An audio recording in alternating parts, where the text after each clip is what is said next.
বলুন ম্যাডাম, কি বলতে চাইছেন? বলছি স্যার, আপনাকে কয়েকটা কোয়েশ্চেন করব, আপনি কিছু মনে করবেন না তো? হ্যাঁ বলুন, কোনো অসুবিধা নাই। বলছি স্যার, আপনার বিয়ে হয়ে আছে? আরে ছি, ছি, ছি, ছি, ছি, আপনি গায়ে হাত দিলেন কেন? হ্যাঁ, এই দূরে যান। দেখেন স্যার, গরিব বলে এভাবে আপনার গায়েও হাত দিতে দিবেন না। আমরা কি মানুষ না গরিব বলে? আপনাকে একটা সরাসরি কথা বলতে চাই। আপনাকে আমার খুব ভালো লেগেছে, খুবই সুন্দর লাগছে দেখে। সরাসরি একটা কথা বলবো, আপনি যদি মানালেন তাহলে খুব ভালো, আর না মানলে আমার কিছু করার নাই। বলছে যে টাকাটা পাবেন সেই টাকাটা গায়ে গায়ে শোধ করলে হয় না?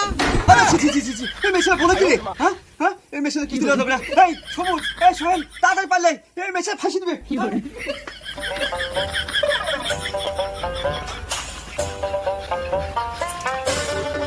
কত বড় আশ্চর্য কথা! সামান্য একটা কথাতে আমার সমস্ত কিস্তি মাফ হয়ে গেল। ওরে!